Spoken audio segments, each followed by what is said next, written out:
We're going to be getting Tesla earnings momentarily, so that's going to be pretty interesting. And we're just going to talk a little bit about the earnings season and a couple places that we might see some compelling long opportunities today on Open Interest.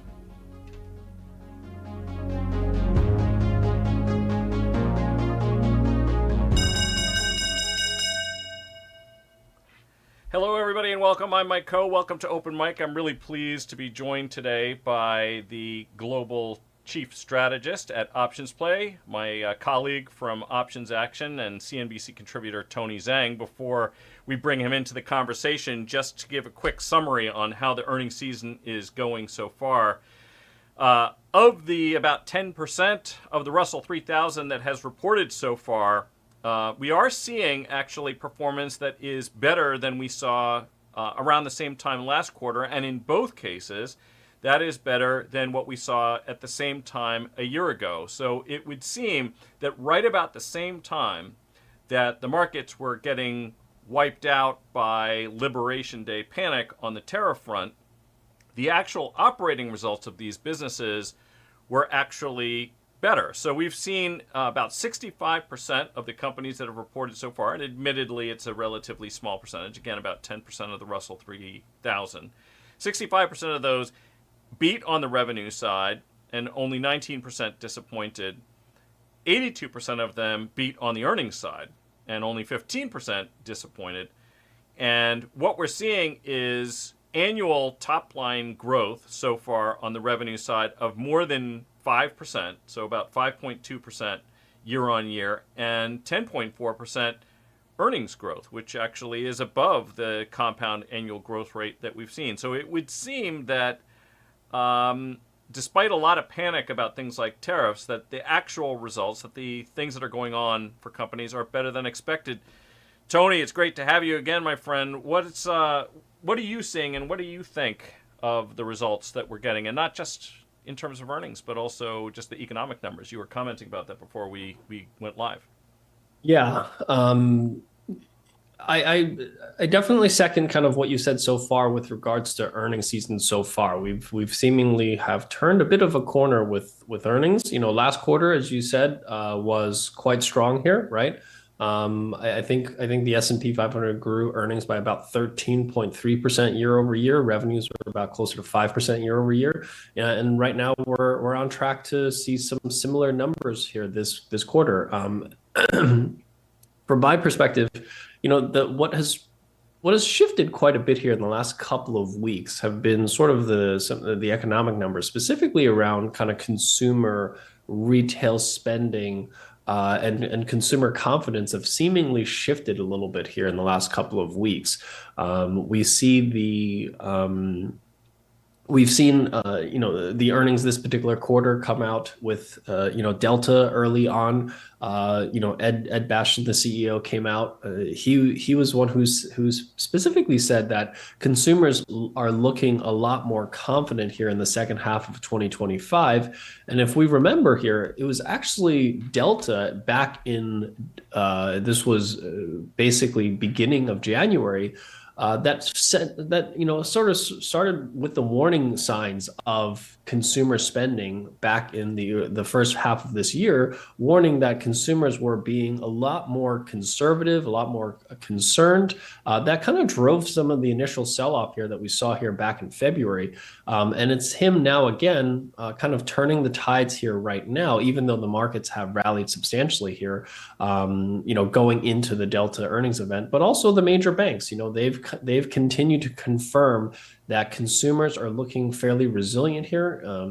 And overall, we saw retail sales, surprise to the upside here last week. So, this is not quite enough, in my opinion, to offset kind of what has been multiple months of the economic data continuing to slow down, but it is potentially a sign that things are stabilizing a little bit and potentially not worsening at the moment, especially if you consider that the labor market roughly has still been pretty strong, even though there has been some signs of weakness here in the last few months.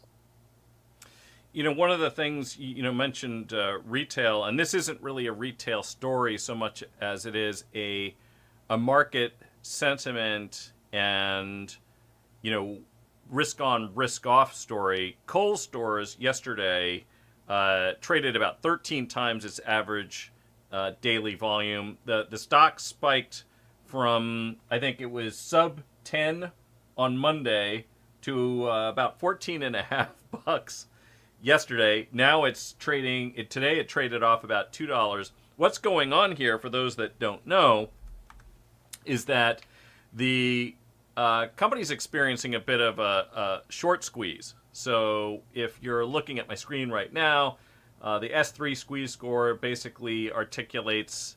So S3 is a third-party data vendor, and by their work, when these squeeze scores get high, so over 70, are crowded securities that have a substantial risk of a short squeeze. This number is actually a little bit lower, I think, than it was yesterday.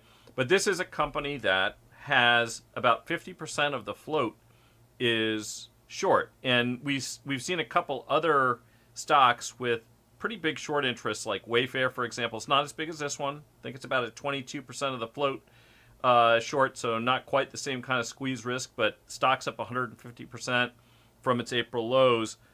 And I'm less interested in this from the perspective of, Kohl Stores has its own retail issue, and I know you have a retail recommendation for us, a Wayfair too. I'm actually just sort of thinking about it from an investor perspective. What do you make of, this sort of return of this meme stock thing? This, I'm not saying this is another AMC, it's another GameStop, but just the fact that we seem to have traders going back in and making those kinds of plays, that feels like a very risk-on activity to me. What do you think? Yeah, absolutely. But I will say, retail have been incredibly strong, for the past few years, and have been really resilient across, any type of dips, buying all dips, especially if you look at that sell-off back in April, the pretty violent sell-off. It was retail that was, very confidently buying at those April lows. So retail has been consistently buying dips. So, from a risk-on perspective, they don't seem to be phased by even that violent sell-off we saw in April. So they continued to be interested in looking for these types of opportunities, and with a high short interest.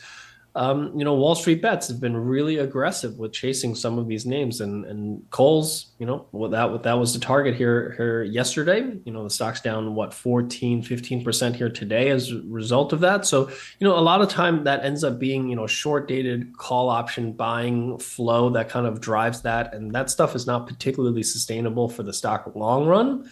So these tend to be short-term pops. As you said, I don't know that this is the next AMC or the next GameStop, but clearly, clearly this is a move here. And we have seen kind of the rest of the retail side kind of play along with this to some degree. As I was saying earlier today, Target's been on my radar here for a while here. It broke out here above 100 back in the beginning of July, and it's looking like it's starting to be, it consolidated a bit after breaking out above 100, and now it's starting to break out again here to the upside. So I think that from a timing perspective, it seems like the retail side is continuing to pump some of these stocks, and stocks like Target are potentially even getting a little bit of benefit from that as well. Seems like we're getting pretty close to some critical levels here. So we have, if we go back 5 years to 2020, stock was back in and around the $120 level. If it breaks through, what do we got here for the 150? It looks like something in the neighborhood of 112 bucks. But if we compare this to other retailers which are executing very well, by the way. So I'm not trying to take anything away from Walmart and Costco from an operational standpoint. It's just very, very difficult to get behind some of those valuations. Less so, though, I might argue, in Target. What are your thoughts on valuations here for Target? Well, that's why I like Target, right? I don't, I think it was a few weeks ago that I mentioned that I don't particularly like the valuations on Walmart. Walmart trading at 37, 38 times forward earnings is really hard to kind of get your hands around, especially when profit margins are somewhere in the, two and three quarters percent, 3% range. Target, is trading around 14 times forward earnings, a lot more reasonable. And on top of that, Target is actually more efficient than both Walmart and Costco. Target's profit margins are closer around 4%. That's higher than 75% of its peers. It pays a 4.25% dividend yield, which is significantly higher than Walmart and Costco. And so for those reasons, I think it's an interesting it's a compelling valuation to be looking at Target at these valuations. And the only thing that I would say is, the Target has really struggled with, and which is why I think it's trading at such a low valuation right now, is just revenue growth. They have failed to sustain any real revenue growth here for the last couple of years. And that's really kind of what their management is trying to solve here at the moment, between e-commerce, right now, Target is primarily brick and mortar versus, both Costco and Walmart has made significant inroads in kind of e-commerce, right? And arguably Walmart is becoming more and more closer to an Amazon Prime type business than they are kind of a brick and mortar business.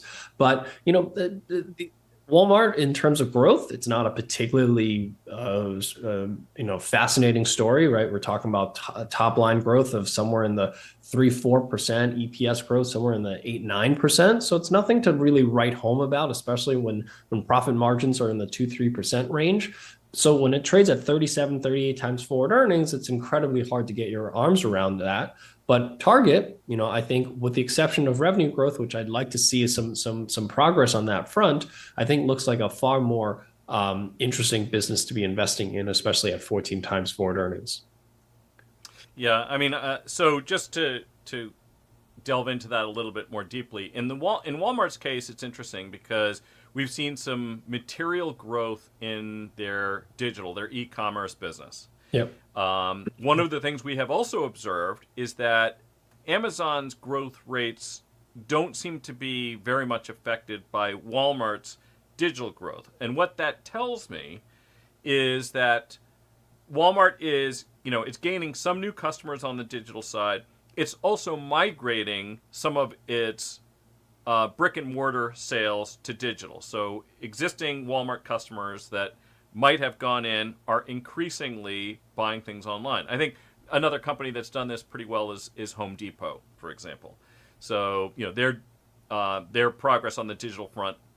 This is an area where Target has really struggled. The other thing is, of course, that Walmart gets most of their revenues from grocery, which is typically not a very high margin business. We could say that for Costco too. Costco has a very nice subscription model, which Walmart has only in part. So they've got Sam's Clubs and things like that. But it's a very nice business.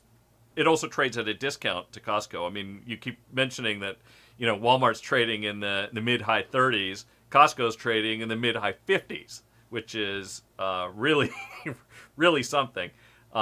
I kind of like the idea that something like an Albertsons, which I think is trading, it was trading around 8 times. It was around 10 times.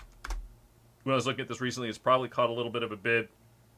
People who have been watching, yes, 10 times right now, a little bit less actually. So 212 full year, 224 estimated for next year, and it's trading at less than $21. So that actually is very high single digits, just under 10 times earnings forward. Not great growth, but still slightly positive, but less than GDP.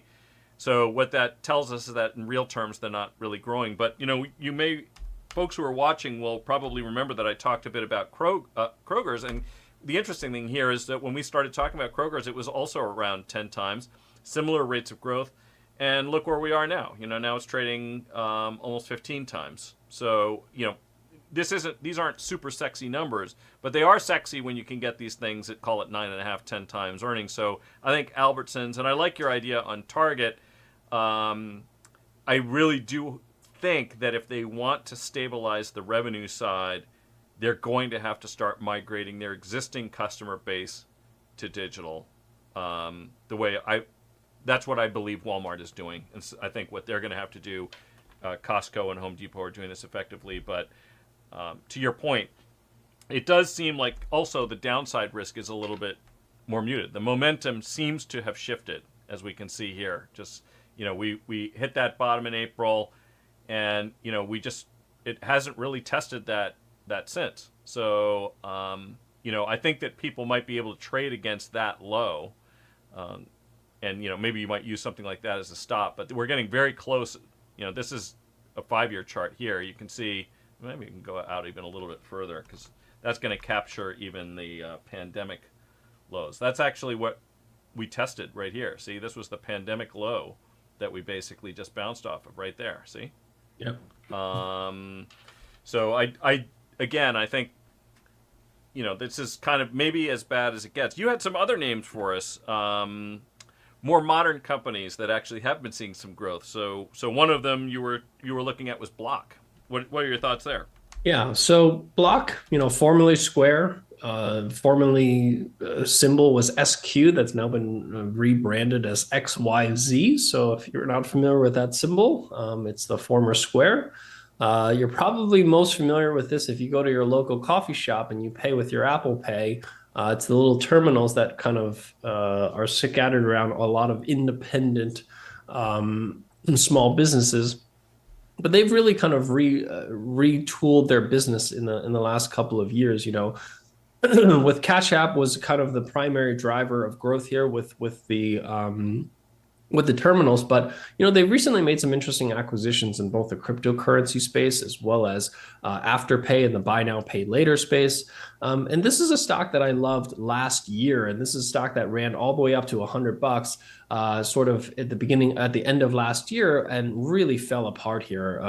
This year traded all the way down to that $45 level, but over the last couple of months have really started to stabilize. So basically, as soon as it broke out above $60, that was a good sign that investors are starting to pay attention here to this particular stock again.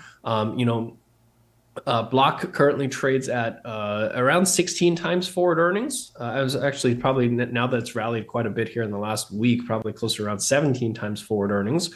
But still, significantly lower versus the industry, which is closer to around 26, 27 times forward earnings. If you look at EPS growth, we're looking at, an estimate of around 23, 24% EPS growth.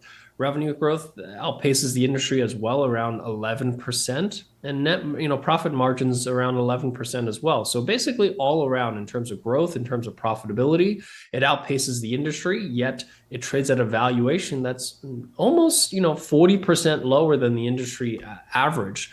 So for those reasons, I really like this particular stock. I've loved this stock for a while, but just the technical or the chart didn't make sense. But in the last few weeks, this has really started to come back to life here. Arguably, the short run's even a little bit extended. I'd like to see a little bit of a pullback here to get long again if you're not already long this particular stock. But my upside target here is around $90 here to the upside. So you still have a little bit of room here to grow. But this is a stock that has really taken off here in the last week or so.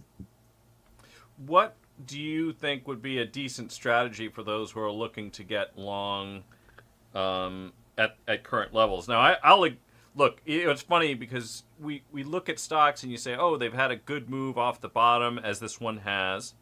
You can see that actually only just recently the thing was trading near $45, and it's close to 80 now. So it's had a huge move off of those lows that we saw in May.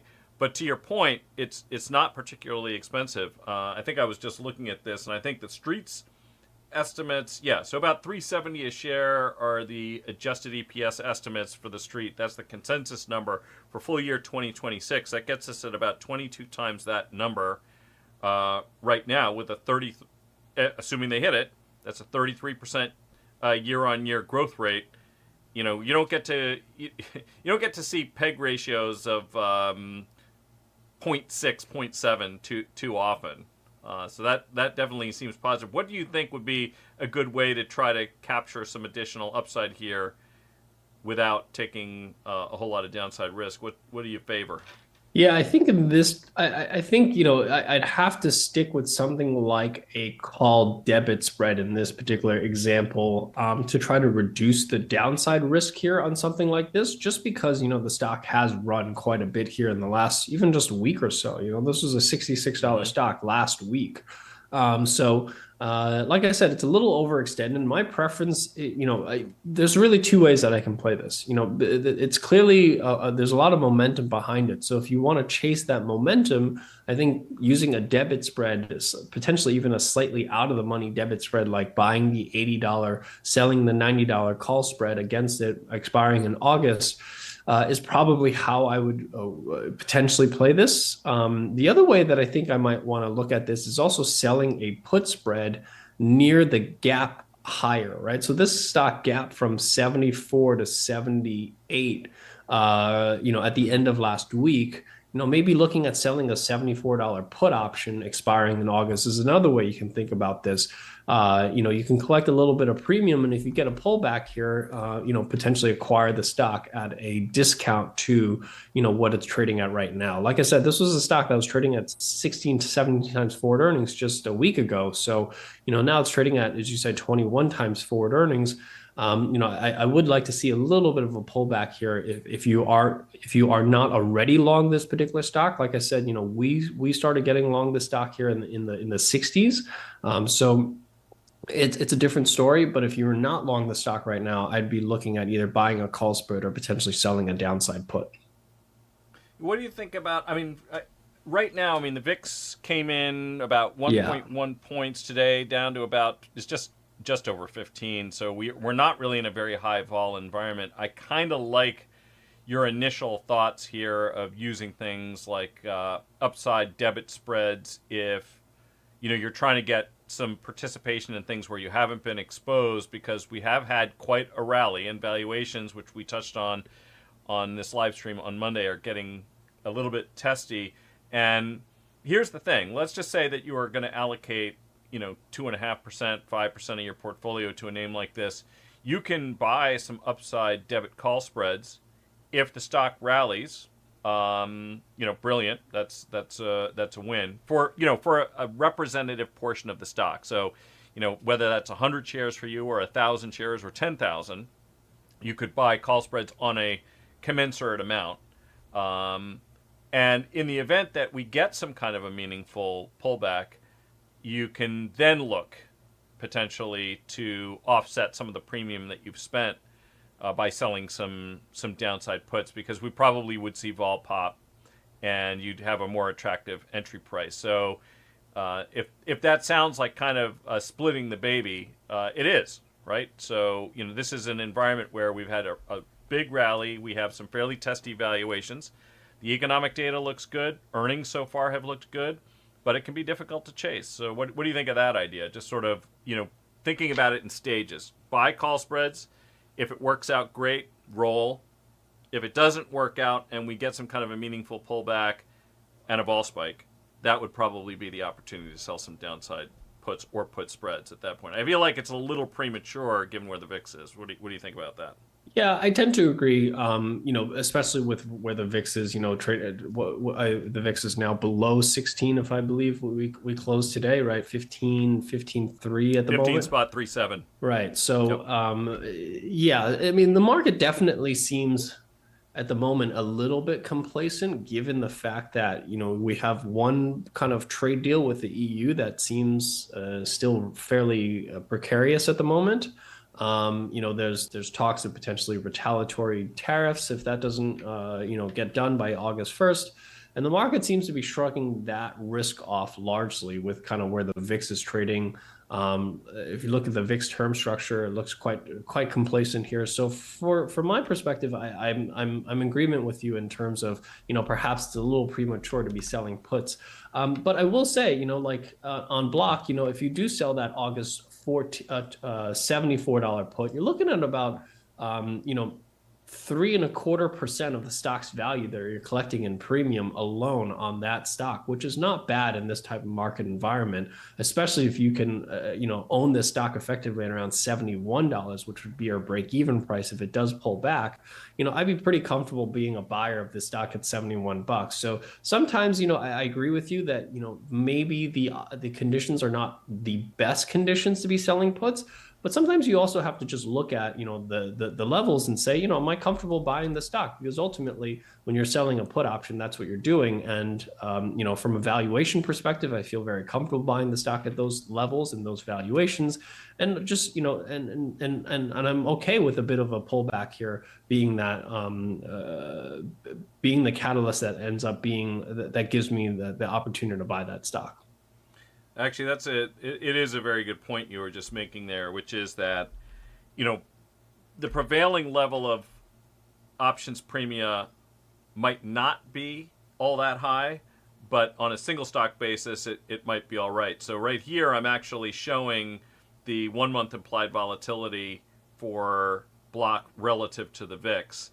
And you can see that while it's true that the VIX is, essentially at 1 year lows, very close to it. We got down to about 13, but you can see we're towards the bottom end. That's not necessarily the case for block, right? So it does make some sense to give some look at each stock individually, and then make your judgments about something like that. You also mentioned Micron Technologies. I want to touch on that, and then we have some questions which I think you're well suited to answer. So. What are your thoughts on Micron here? Yeah, so I've liked Micron a lot this year. The stock has struggled quite a bit. Going into the second half of last year, the stock basically was range bound between, call it 85 and 110 or so. The second half of last year really fell apart earlier this year into that kind of those April lows. Managed to recover its way back into the 90s, and that's really kind of when I started getting interested in this particular stock again. And then it really rallied substantially all the way up to that 130 level. And if you were an OptionsPlay subscriber, you would have caught that $90 move all the way up to that 130, which is when we started taking profits. But now the stock has pulled back to this 110 level, and it looks a lot more interesting to me again now that it's pulled back a good amount here in the last month or so.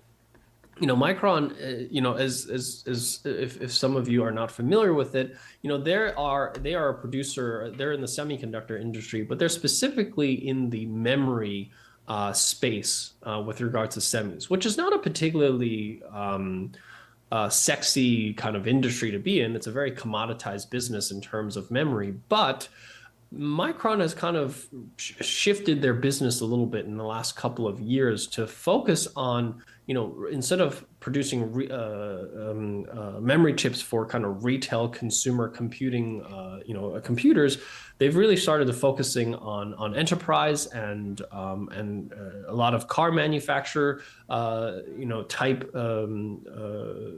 chips, and they are one of the primary suppliers of NVIDIA GPUs, or the memory that goes into NVIDIA GPUs, so high memory bandwidth chips. And Micron now trades at around 9.5 times forward earnings, which is even within the memory space is relatively inexpensive.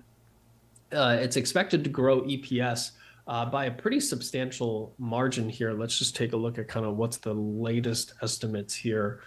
I think they were expected to grow EPS by... It's a big number. Yeah. Well, they didn't really make anything for the fiscal year ended at the end of August of last year. I mean, it was kind of, and they lost money the year before, which kind of reflects what you were talking about. It's a commoditized business. Yeah. When memory prices drop, they aren't necessarily profitable. Even if they are selling some, they're going to continue to sell, but sometimes it's profitable, sometimes it isn't. It's a cyclical business. Right now, the street's looking for about 780 for the full year, which actually ends next month. So at the current price, we'll just call it 110, and we'll call it, okay. So that's going to say 14 times soon to be trailing. Yep. And the street's looking for over $12 for the next fiscal year. So that's basically from September 1st of this year through to the end of August of next year. A little over $12 a share is what the street's expectations are. So you're looking at just 9 times that number, and forecast of free cash flow for next fiscal year of almost 5.4 billion, which so 5% free cash flow yield, not too bad. Yeah. And you can also see that actually they have generated a little bit of free cash flow. Company actually reduced their net debt, so their net debt was about 5 billion. It's dropped to about 4, and we'll see how they're going to deploy that free cash flow, assuming that they do in fact generate it. But yeah, so what do you like for a strategy in this one before we get to a couple of the questions we have here? So because we've got a pretty meaningful pullback here, from my perspective, I like just outright buying call options here. In this particular case, this is more of an investment thesis than more of a trading thesis, in my opinion. So I think this is the type of thing where I'd be looking out to maybe the end of the year and buying an at the money call option, the 110 calls, just to make things really simple. Would you go to December simple. or January, do you think? I prefer probably the December ones over January. And looking at maybe the one, just buying the straight one, at the money call options and making a really simple, upside bet here. We've recently seen quite a bit of the analysts that have recently revised their price targets on this particular stock, well into the 150, 160, 200 range here in the last month or so. So we really have, what I see as a substantial amount of upside here for Micron, basically back into the the highs that it was trading at back in 2024, in the 150 range, so my upside target initially is around 135. And if we can get up there, I think we can potentially get even higher above that. Just based on the fact that, this is, from my perspective, a less obvious way to get exposure to kind of the AI infrastructure build out, right? Because everyone's invested in Nvidia. Nvidia's arguably, I would still say, fairly valued, but it's trading at a much richer valuation. It's closer around 40 times forward earnings, right?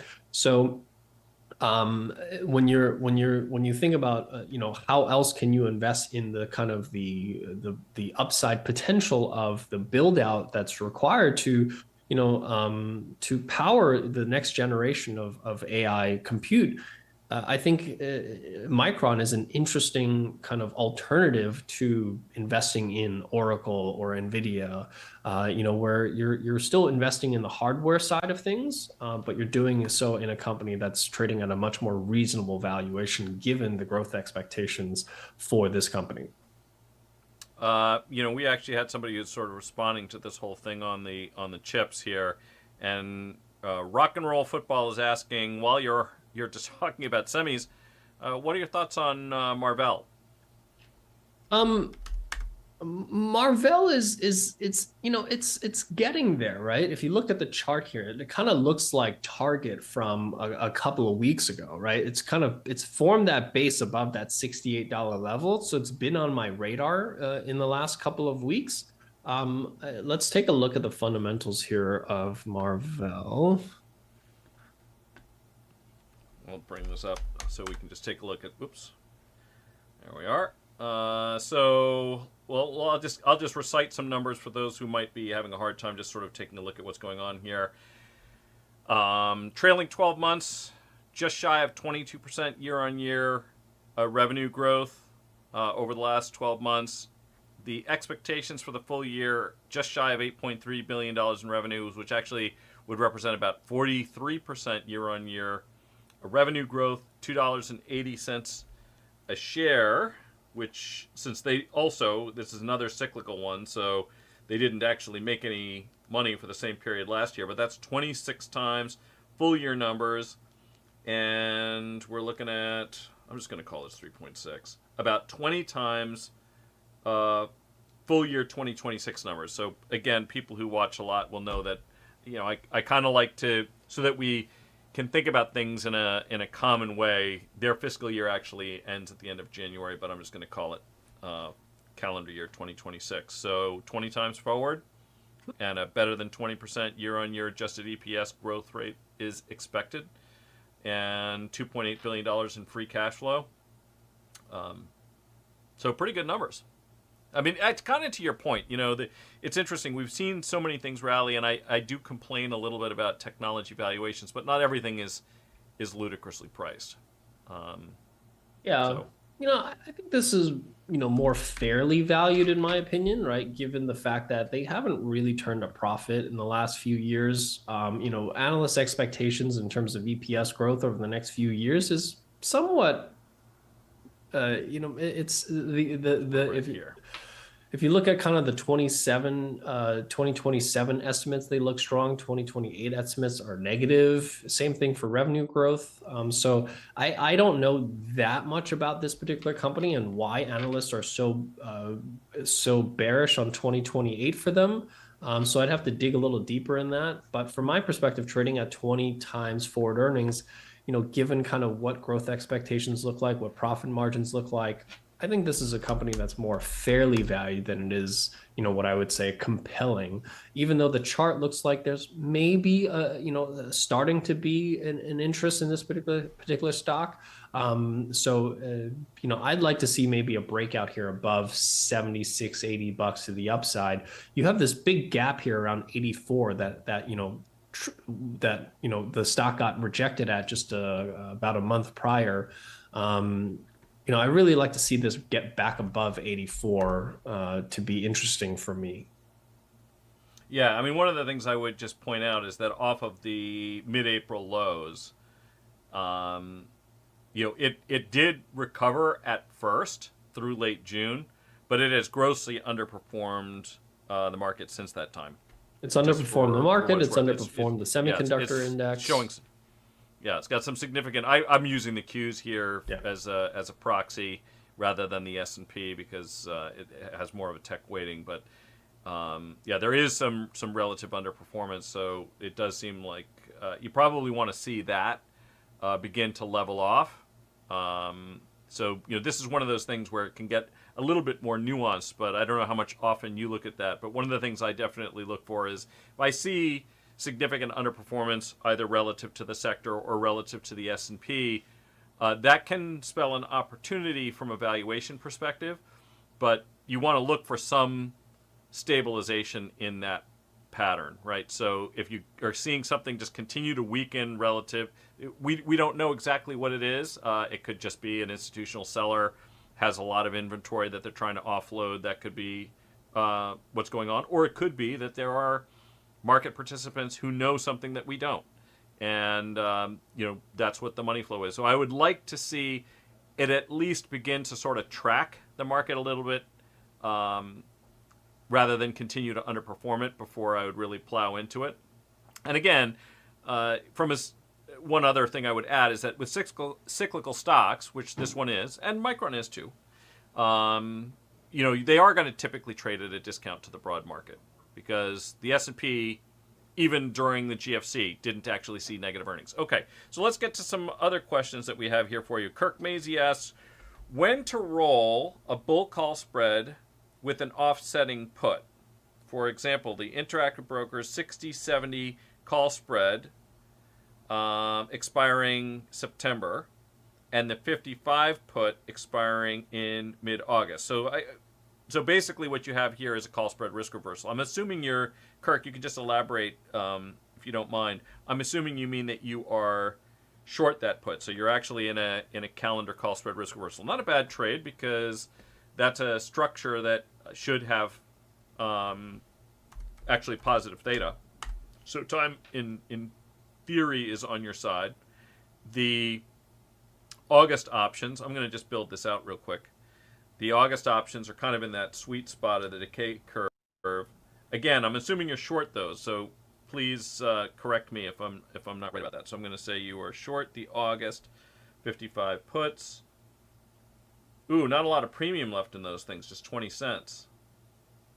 Yeah, that's not surprising, because the stock's that's now well more than 10% out of the money. That downside put has 23 days to go. So, and then you are long the 60-70. So Okay, so you're actually long an in-the-money call spread.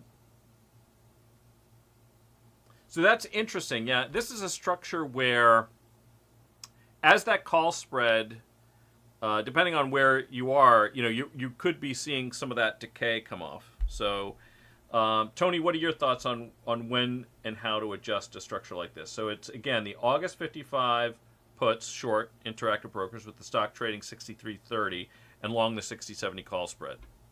What do you think? So I think, from this perspective, I'd like to break these two components up into their separate sides, right? You're short the August 55 puts, and then you're long the September 60-70 call spread. Now, if you look at the call spread side, you're long Septembers. You've got a lot of time left to go on that side.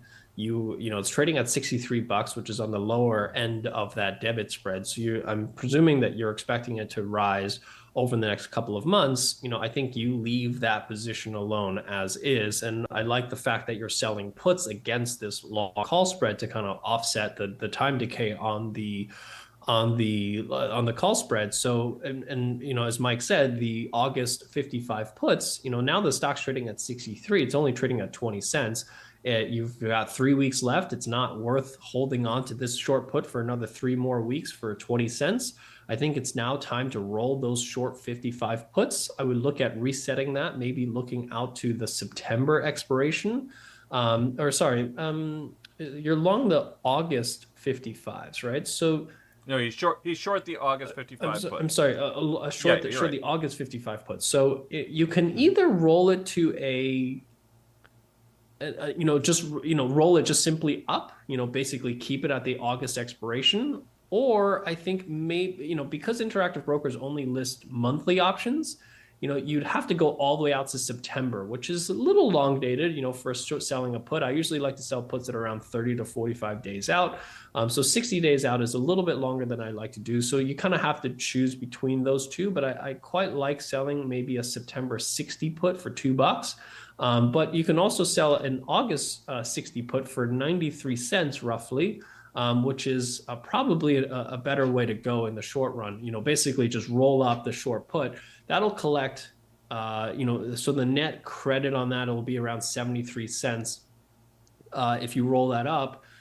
1.5% standstill over the course of just 3 weeks. Yeah, so I like that. I like that maybe for now just to stick to the August and roll the short puts up from the 55 up to the 60s. Yeah, so what's interesting is that then because you're effectively going to have a little bit of a calendar on because you're going to be long the Sep 60s and then short the August 60s. But yeah, I think that makes some sense. You get some good decay out of it. I like that. Okay, I know Tony's time. He's on the other side of the world. For those of you who don't know, he's joining us from Australia. So we're keeping him at an obscene hour. So what I'm going to do here is just quickly bump to the next question from PC. Which do you prefer and when? Sell a 20 delta August 29th weekly strangle and long and long a 50 delta call. So sell a 20 delta strangle and buy a 50 delta call, or a long call spanning the next earnings. So example, selling the 86 par strangle and long a 93 call. So I guess the question is, if you're going to do a call, that's basic. So if you're selling the strangle and buying a call, that's a call spread risk reversal, right? So you're selling a 20 delta strangle, buying, and in this particular case, if you sell a 20 delta strangle, which has no delta, and you get long a 50 delta call, then effectively you're long 50 deltas. What are your thoughts? How do you like to think about these types of structures? Do you want to try to capture earnings or not? What do you think of selling 20 delta strangles and buying out the money calls as just a call spread risk reversal structure in general? August 29th would be about 5 weeks out. Which stock are we referring to in this particular instance? Citi. Ah, I see. Let's take a look.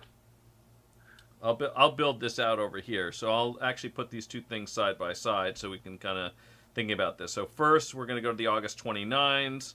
And if we're going to sell a 20 delta put. That's going to be the 90s. We're going to sell a 20 delta call. That's going to be, well, pretty close. I'm going to choose the 102s. You had the, what did you have for that? Oh, you had the hundreds. Okay. That's about a 30 delta, actually. But, and then I'll buy a 50 delta call here, which is going to be, what did you choose? You had the 90. Did you say? Well, I'm just going to put these suckers in here, right here. 93s. Okay, you were probably looking at this as an earlier, a little bit earlier, because the stock was up $2. Yeah, you must have been looking at this a little bit earlier because the stock was up a couple bucks today. So I'm going to put it in the structure that you were talking about. In fact, this is going to have a slightly higher delta now because the stock's up more than 2% today. And by the way, if you have this on, good, because that obviously was profitable. What are your thoughts, Tony? I'm just going to expand that a little bit so we can see that in the screen, what that looks like. So what you have here is is it just the August 29th call spread risk reversal? Well, he's offering, yeah, he's asking whether, do you like this, or do you want to go out to, say, October's and capture the next earnings? Right. So August 29th is how far out? August 29th. 37 Well, we're on the days 23rd, out. so we're looking at 5 weeks, basically. Right.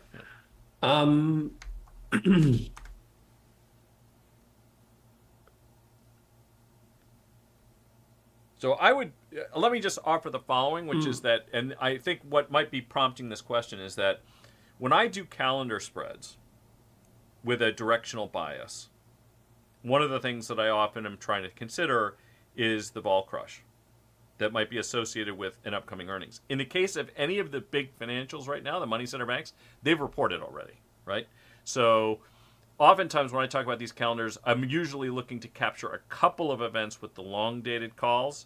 That mutes the vol crush on those, and then maybe sell anything going out to as much as 45 days post the first one with a directional bias, so that I'm basically collecting theta, capture the vol crush, but still have a delta perspective, because I don't like just naked selling vol going into events. You kind of get blown up by that kind of stuff.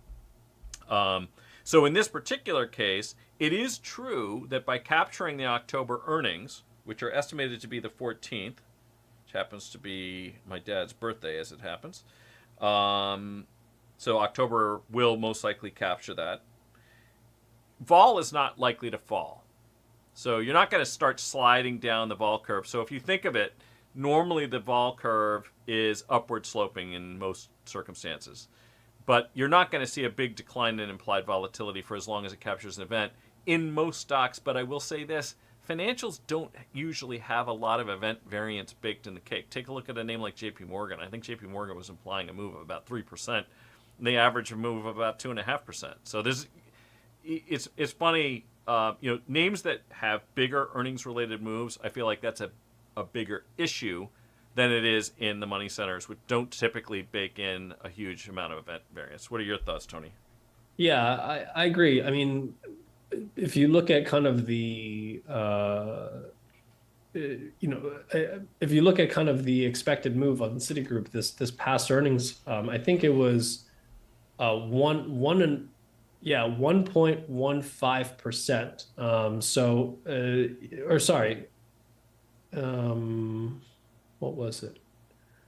I'm trying to find what was the last implied move here for the earnings that was just a couple of weeks ago. Let's do this. Who's really good at this is, look at this. I promised on the last live stream that I would figure out how to get the two-factor authentication working. And how I figured that out was I didn't figure it out. I'm actually using one of another member of the team's login. But this is where we were. So, oops, I'm on Boeing. Got to change the ticker. But this is a good way for us to take a look at the move. So the last earnings 4.7% implied move was 3.7-ish. Moved 3.6.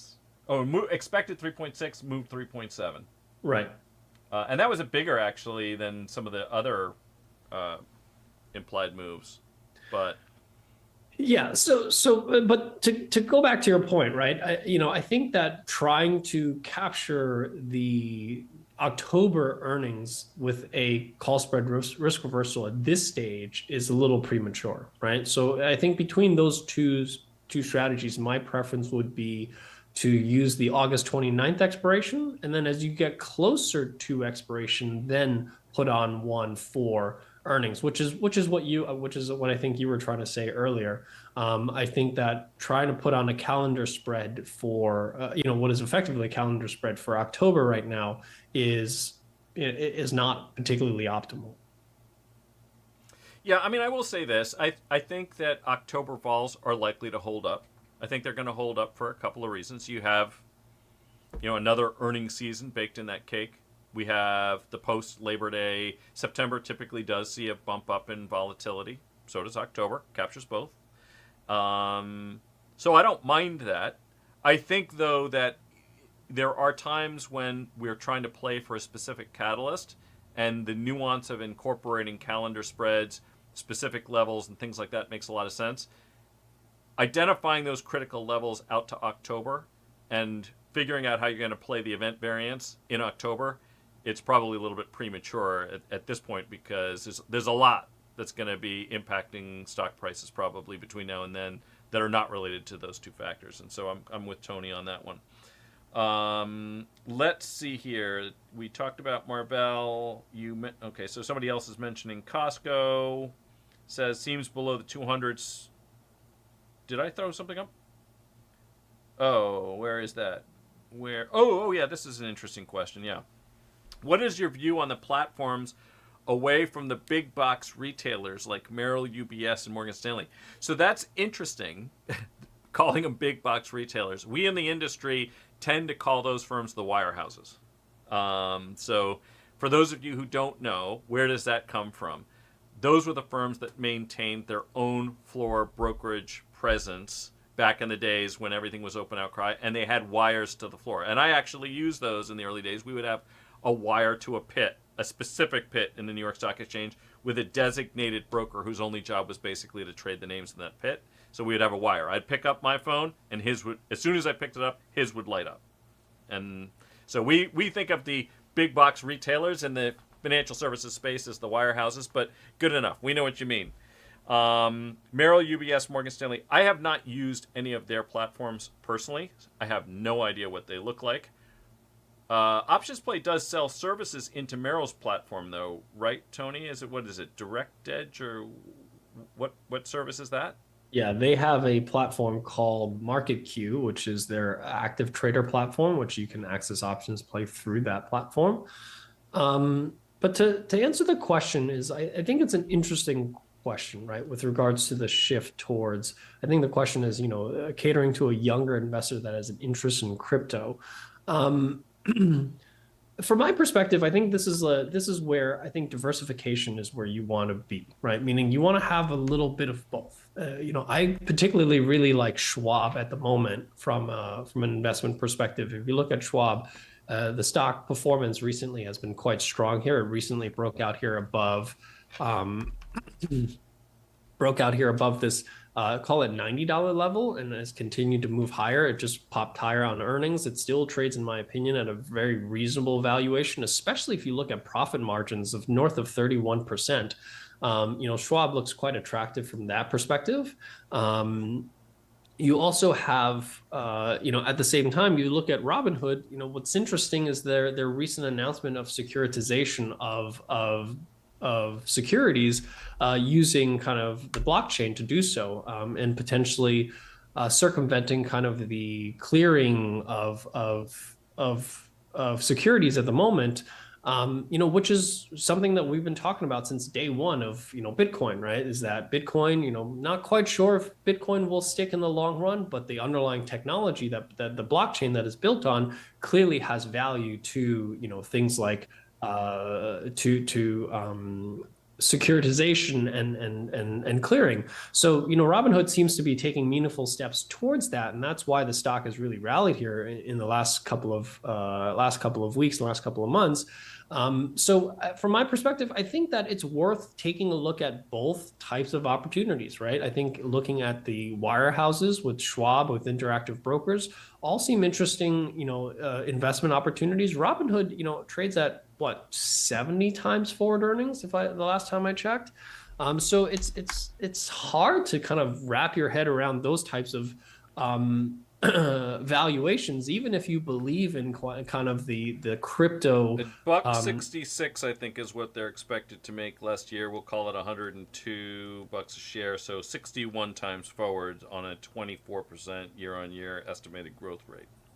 Yeah, so that's really hard to wrap your heads around, in terms of revenue growth is looking at like what, 16 next year is looking at around 16% revenue growth.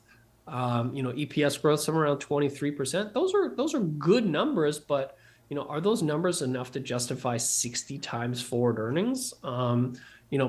Profit margin, they have very healthy profit margins. Free cash flow margins are incredibly high. And I think that's probably the one thing that justifies a very healthy multiple for Robinhood to be trading at. But still, 60 times forward earnings, it's hard to wrap your head around.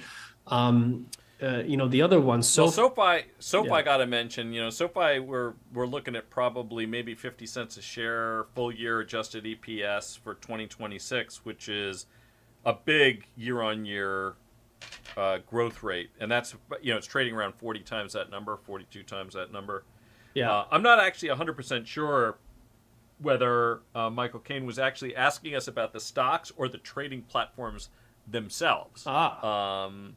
Which is so maybe you can opine on that. If that's the case, I will say this, that I would break these two into categories. I don't think of the big wirehouses as places for self-directed investors to click trade.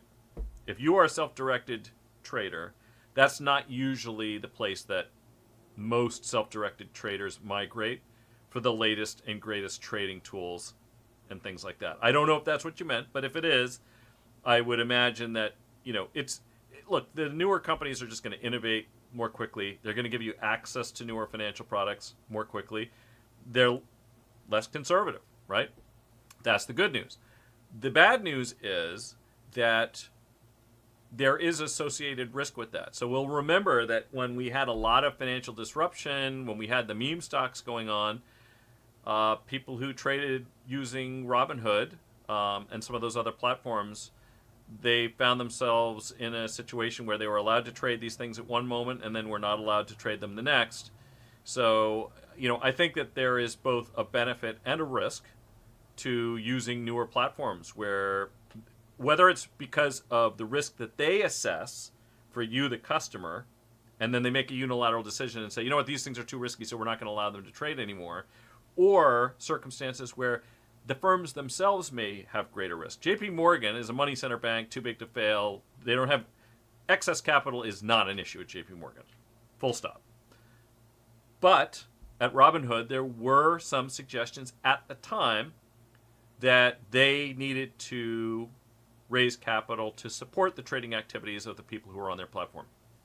They seem to have dealt with that sufficiently. I'm not suggesting there's any risk to Robinhood as a operating entity, but I am just saying that when you trade more innovative products that haven't gotten widespread adoption, that have higher volatility on newer platforms, this is higher risk activity, plain and simple. And if you want to engage in that, that's fine. People should be allowed to take risks, I think, and it's up to the individual to decide how much risk that's going to be okay with them. But you probably need to use the newer platforms to do that. So, and I know we're running out of time, so let me just quickly scan through some questions here and see if there's something here that we can address quickly with the limited amount of time we have remaining with you. So one of these, so we've got, if you put on an earnings diagonal using Mike's typical strategy, if it goes against you, what do you do? Buy back the short put and put on something like an iron condor. So I will say this, and then I'll let Tony opine right afterwards. If I have a thesis about an upcoming event, and I get that totally wrong, my inclination more often than not, is to take the trade off completely. I will usually, if I do something and then I walk in one day and I'm clearly wrong, I will take the trade off. And the reason I do that is because I want to look at the circumstance with fresh eyes and say, okay, now what? Because if I've seen anything, I have seen people bury themselves by getting themselves into a hole and then digging it deeper, because they're trying to take a losing trade and figure out how to turn it into a winning one, rather than just making the simple admission, you had an idea and you got it wrong. Move on. So I very often, and I have done things where I'll take something off, and then by the end of the day, I have something similar on, because I'm like, okay, you know what? Most of my thesis remains intact. I see what happened here, and I can work with that. But I will more often than not just take the whole thing off when I hit, whatever my pain point is for an existing trade. What about you, Tony?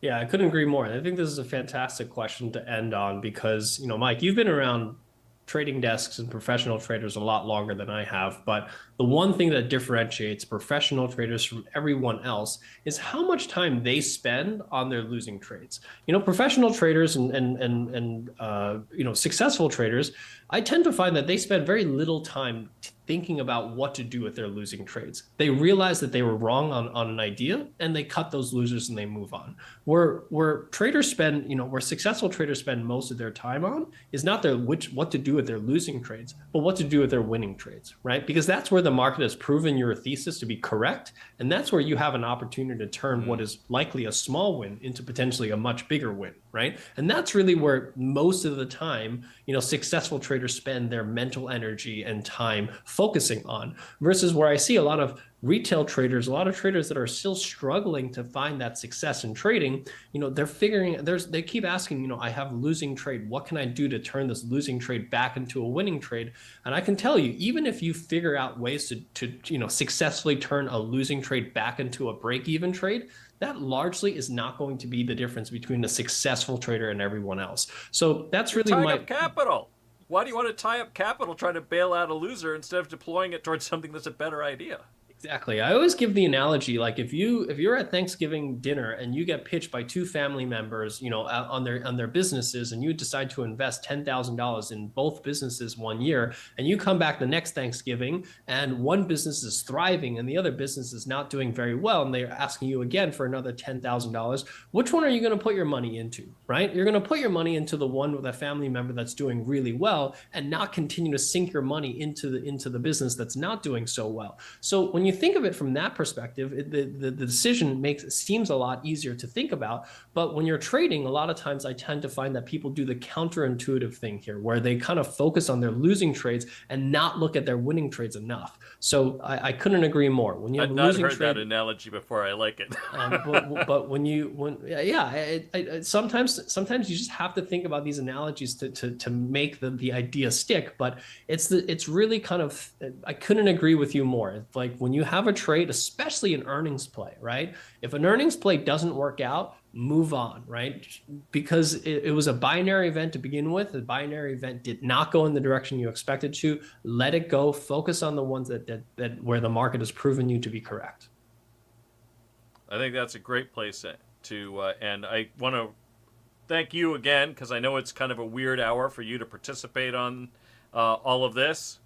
Joining us from winter in Australia, because indeed it is winter in Australia on the other side of the world, the other hemisphere. And thank all of you who have tuned in to watch us. Let it go with your losers, and good luck trading the winners. Deploy your energy and effort there. And with that, I hope you guys enjoy the rest of the trading week. Trade well. Thanks for watching.